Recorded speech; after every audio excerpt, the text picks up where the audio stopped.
Alih moved along with the crowd which flowed like a river to the edge of the town where the big parade was to wind up. The town was made up of a hodgepodge of races, brown, yellow, and white, brown, yellow, and brown, white, and its culture was a mixture of a Malay, Chinese, and American. Alih was brown, but he did not feel like he belonged in the town. He walked its concrete sidewalk, strolled on its wooden plank wharf, rode its pony-drawn rigs, drank the fermented coconut juice, the chuba, and ate the pork in the restaurants like a Christian. Still, he felt like he did not belong.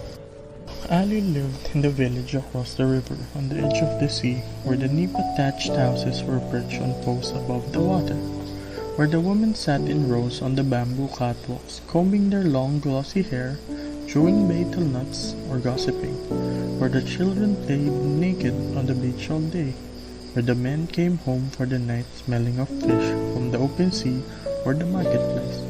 For Alih was a Moro, a non-Christian, and today he felt all the more alien to the town because he was there to kill. The day was the 4th of July, the big American holiday that the town celebrated with a huge parade, followed by cockfighting, pony racing, hog catching, pole climbing, and dancing in the streets. Nobody within the reach of the town would miss the great spectacle.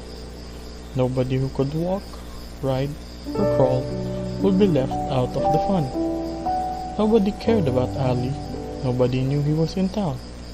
Sworn to kill not the men who had wronged him and his brother Omar, but anyone and everyone he could until he was killed. As he moved with the crowd, he felt pushed and pulled one way and another.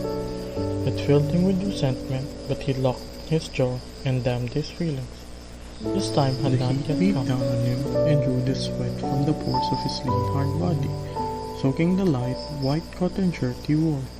When he came to an acacia tree, spreading its branches across the ditch on the roadside, he broke out of the crowd and took refuge in its shade.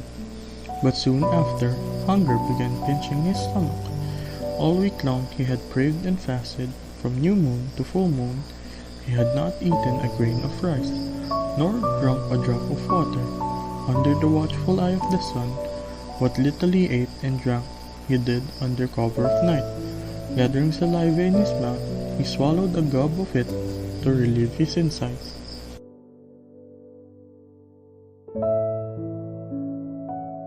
Before the sun was up this morning, he had risen with his brother Omar, and together they had slipped naked into the sea and washed their bodies clean of all impurities. Even the hazy smell of a girl in Belit, who had shared his mat and sheet, had gloried in her smell, but the memory of it all was necessary to urge his blood to thicken and his flesh to grip his bones with passion, and give him courage to die, and live forever in the arms of a woman. As Omar and Alih were shaving the hairs off their groins, preparing themselves for burial, he thought of nothing else but the beautiful maiden of undefiled body that Omar said would be in his paradise. Would she have blue black eyes and a little moon on the corner of her mouth like Fermina, the Christian girl who served drinks at the night market by the dock? Or would she have brown eyes and corn silk hair like the wives of the Americans who lived in the big houses across the river? Ah, she must be lovelier by far. His body had to be clean, very clean for her. He rubbed his skins with a small round stone until he almost bled, and then poured fragrant water where he had scraped the hairs off. Not a stubble of hair was on his arm, nor on his chest, nor on his loins. When he sailed into the town, he was as clean as an infant just out of the womb. but now the sweat was running grimly down his armpits. He could feel it gathering around his waist and trickling down his crotch. Now his flesh was stinking like rotting dry fish, fouler than the carrion of pork eaters. Suddenly, little knots of cold began to climb behind his knees. Would he falter and fail? Would fear overcome him? No. His scrotum was firmly bound at the roots, and his genitals held fast with a white loin cloth against his groin. A man could not be afraid, Omar said. If his testicles could not withdraw inside the body, he was just a little tired. He could have drunk the strong Chuba Jebal to keep his body hot, but the drink would make his breath foul to his heart. And Omar would smell it too, and think he had been afraid. Perhaps should have bound his legs and arms tightly with copper wires, as Omar said. The sworn killer, or Juramentados, as the Christian called them, had done in ancient times to keep their flesh turgid and their blood thick. The man Sampang, a mountain warrior, had defied the whole squad of soldiers and had continued to kill with 40 bullets in his body.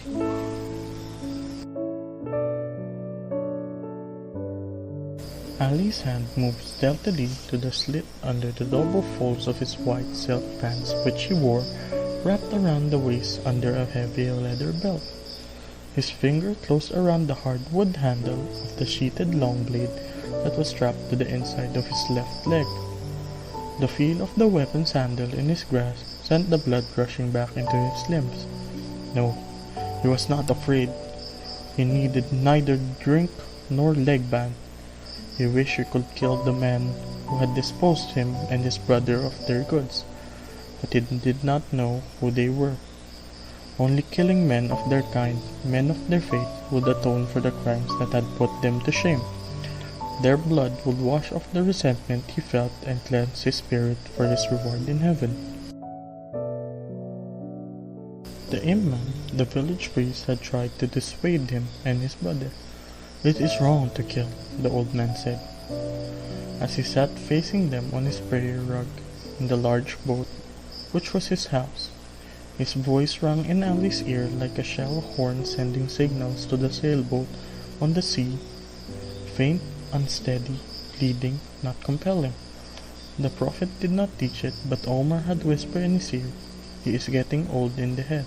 We cannot listen to him." The sheer blast of a whistle somewhere down the road jarred his thoughts and awoke his senses. Two men wearing sun helmets started pushing the people to the side of the road. Alih's hand released his weapon. His blade was true. He had tested its edge on the nail of a thumb. He had worked on it all week long while keeping the fast. His blade would not fail him, but it made him hungrier. He had nothing to eat or drink since daybreak. During the week, he had kept himself from thinking about food by working on his blade, by watching it grow keener, whiter and whiter. Now that he had not worked on the blade, he was hungry, very hungry. His mind was accepting his death, but his body was rebelling. By Allah, he wanted to eat. His hunger was like an octopus in his middle, extending tentacles to his throat, to his limbs, to his brain.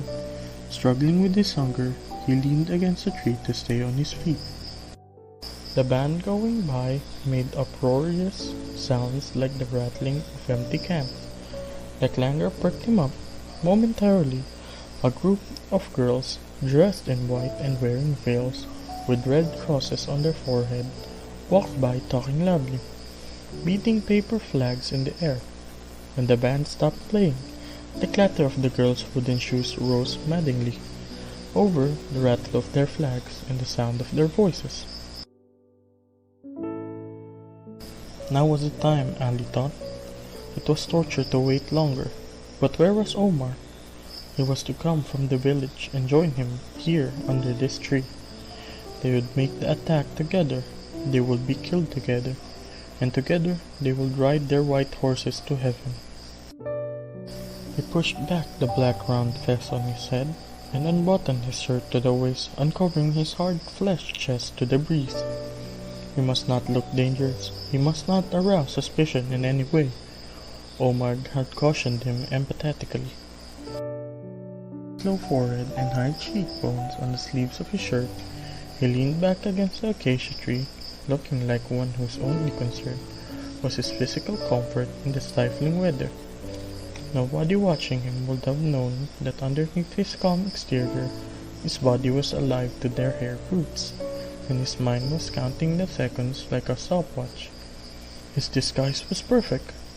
The uncropped hair of his head that showed in wisp under the vest curled around his ears like a schoolboy's. There was nothing uncommon about his face. He had not plucked off his eyebrows as the traditional sworn killers of old had done. Omar had said that they did not have to wear the mask of death on their faces.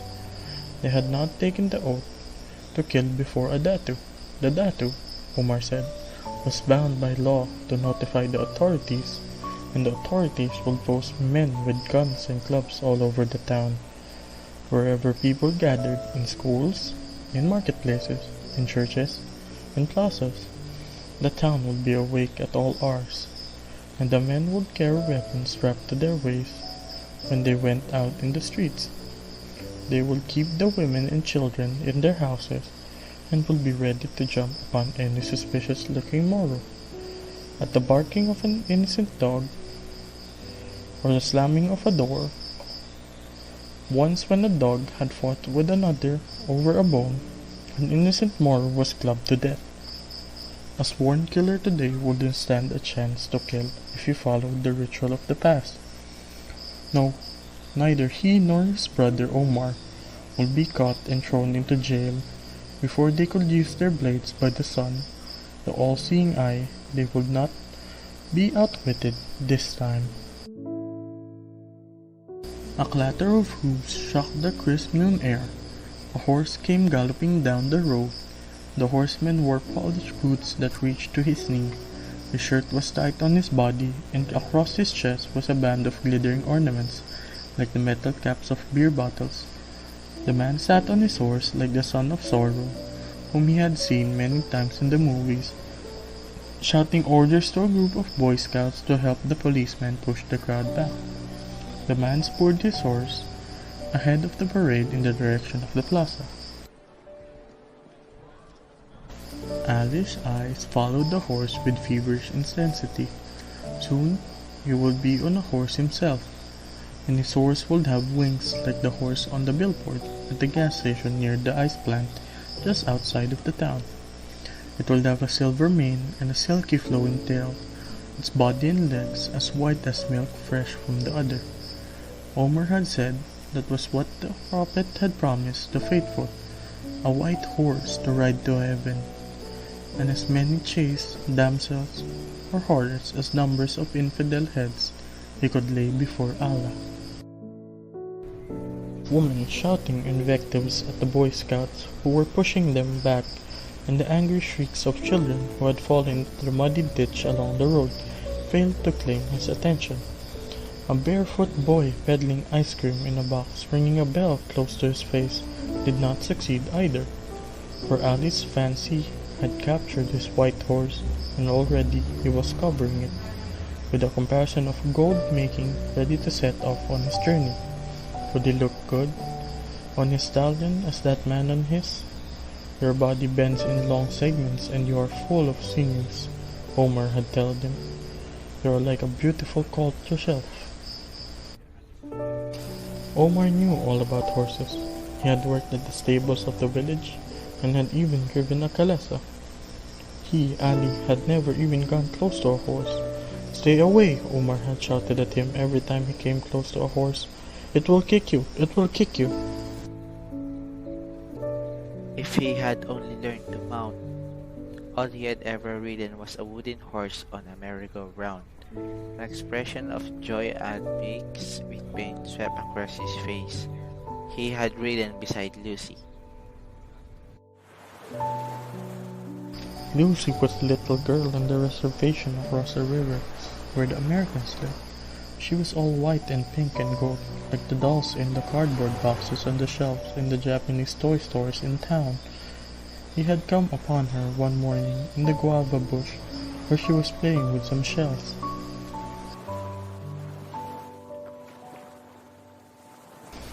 One day, he came upon the little girl. He was so frightened that he dropped his clothes which he had held in a bundle above his head and leapt back into the river. This little girl picked up his clothes and ran to the stone steps, holding them out to him. She called to him like a datu's daughter, and he found himself doing her bidding.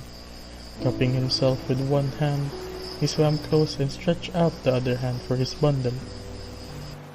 When he came back that day, he wandered along the beach and picked up the prettiest shells he could find. He strung them together and left them on the stone steps of the house.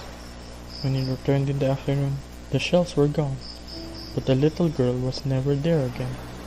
One afternoon, though, many days later, he saw her with her maid, a Christian girl, at the fair. He had been blacking boots earlier in the day, and his pocket was heavy with coins. He emptied his pocket to the man seated on a crate at the gate, and then he climbed on the horse next to the girl. He looked at the girl only from the corner of his eyes. He was afraid the maid would move her another horse if he showed any interest in her. But the little girl had recognized him and began to talk to him. He did not understand a word she said, but he pretended he did by laughing. He felt very proud riding beside her. He wished everybody could see them laughing together. They went round and round to the rhythm of cymbals and the measured beats of drums. When he was up, she was down. When he was down, she was up. He felt very light, like a piece of cotton in the air. The servant girl who stood behind the little girl holding her to the horse called her Lucy. In the evening, he had no money to show Omar for his work during the day. Omar made him drop his pants and lie on his stomach on the floor. "This will teach you not to spend your money foolishly," he said as he gave him 3 lashes with his leather belt. He could only squat to eat his supper that night. His flesh felt raw, but he was strangely happy. A company of khaki-clad men were walking down the road, their heavy leather shoes patting on the macadam pavement in unison. The rifles on their shoulders held naked steel blades that glinted in the sunlight. As they swung past him, they looked to him like skeletal fingers, marking him for death. His hands instinctively sought the handle of the weapon between his legs again. He raised himself on his toes and looked over the heads of the crowd. He could not see Omar anywhere. Suddenly, he felt the little knots of cold behind his knees again. He knew that Omar was reckless and without fear. Omar was quick with his fist, when the little scar on his right eyebrow turned livid. But where was he? Had he betrayed himself and had been taken? Omar would not be taken without a fight.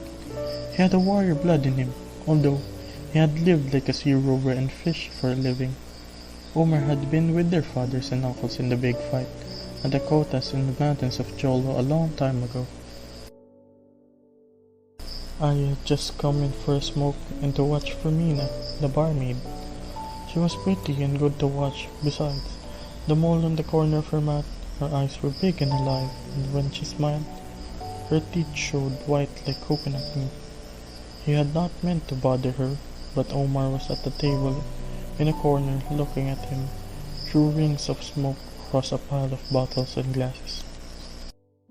He did not join Omar, but he felt his eyes following him. He took another table and called for beer, and more beer. He drank quickly so that the ugly taste would not stay long in his mouth. He clenched his fist under the table to keep his face straight while he drank, and soon he began to feel all man.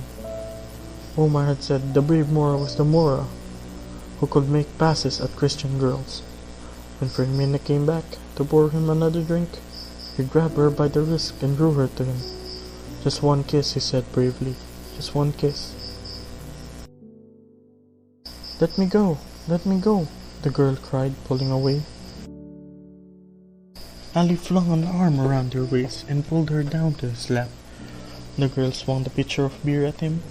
He tried to reach her mouth with this, but a stream of saliva shot at his face. The girl wrenched herself free and ran behind the counter. Mocking laughter broke from Omar, and Ali felt the roof of the house falling on his head. The light went out of his mind, and he began tearing the place apart, upsetting tables, smashing chairs, breaking glasses. Suddenly, a terrible thought like a big wave, and the sea was furiously struck him on the head. What if there were no horses? What if the village priest was right and there were no horses? The white horse as a reward for killing my sons is an illusion conjured by fanatics in their attempt to give reason to their behavior. The prophet never thought of it. He was a man of peace. You will not find favor with him if you do this, the imam had told them. Several months ago, Omar had decided they should venture out as merchants. They sold their house, their boat, and fishing nets, even their rare clothes, and their mother's pearls. A neighbor who was now prosperous enough to keep a radio in his house had told them that foreign goods were cheap in Sandakan, in British North Borneo, and could be sold for twice as much in town. Omar and Ali had set to the sea in a small compact with a motor and outriggers. They had bought French perfumes, English soaps, pomades, American cigarettes, Persian rugs, and native clothes. Lim Chang, the rich Chinese merchant, had given them 17 barrels of crude oil for their motor, 3 bales of dried fish, and a sack of rice on their promise to sell the goods to no one but him. "You will sell to me," Lim Chang said. To them, greedily beating his palm on his fat stomach, "You will not regret it." The bitterness in their hearts was like a drink that was too strong for the stomach to hold down. They went back to sea and stayed there a long time, and when they had eaten all their food and had drunk all the rainwater in their earthen jar, Omar spoke about killing and dying. "Only by killing, Ali, can we wash away our shame," he said, staring into space from the prow of their boat. Ali's heart had almost stopped beating. He leaned back and stretched himself full length on the long narrow deck, and watched the vaulted sky lower itself about him. A cloud floating above spread a white morning sheet across it, and he listened to his heart beating over the graveyard silence of the sea. But the little wind were astir and tingled the bare flesh of his sensitive body. Gripping the edge of his straw mat, to still a trembling within him, he said, "Omar, I am not afraid to kill, but I am too young to die. I have not yet slept with a woman." As the float came closer, Ali thought he saw a little black mole in the corner of the girl's mouth. She smiled, and it was at him she smiled, and it was sweet. If he could only reach her mouth with his. Her hair tumbled down on her shoulder in waves and little wisps, touching her cheeks, and it was like silk of corn when the ear is young. Its pungent fragrance seemed to reach him and fill his nostrils. Suddenly, it climbed to his head, and it was like the smell of the girl in Belit, who had shared his mat and sheep. The blood thickened in his veins, and the muscle of his body gripped his bones with passion. The head of the parade had now reached the big monument to Rizal, the hero of the country, with the important men of the town who were going to make speeches. The people pushed one another as they rushed to the stand, bringing up the group formations. With a loud spurting of the motor, the big float shook to a stop not far from Ali. The boy who had been throwing candies and cigarettes alighted and called to the girl on the float, throwing the lit torch to the boy below. The girl began to climb down the paper globe. When she reached the floor of the vehicle, the boy came to the side of the float and held out his arms to her. As the girl bent down, Ali held his breath. This girl was holding out her arms to the boy, but somehow it seems the boy was he, Ali.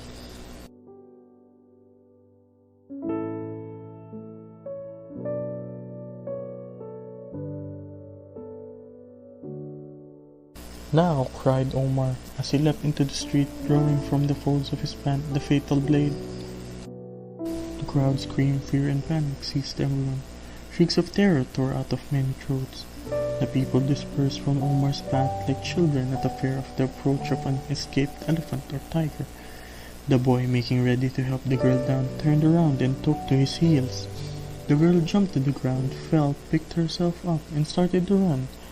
But her low, flowing robe caught on the edge of the bamboo frame of the floor, and held her frantically. She struggled to set herself free, pulling and tearing at her skirt with her fingers. Terror, cold and stark, was on her face as she saw Omar coming towards her, swinging his naked blade.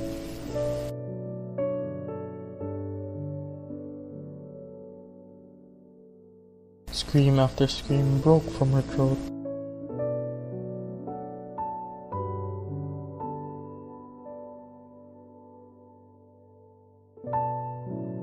The scream struck Alih like blows on the head. They jolted his memory. The girl was his, Alih's, and she was not to die.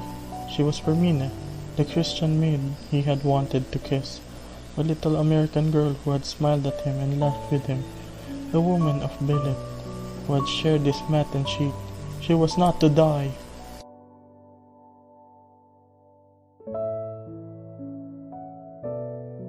Drawing his blade from its sheath between his legs, he leaped after his brother like a horse gone wild. A savage cry sprang from his lips as he caught the sun in his razor-sharp blade and swung it down on his brother's back again and again, until a volley of hot lead ripped through his flesh, blowing up the fire in his veins that geysered up to the sky in sprouts of deep dark red.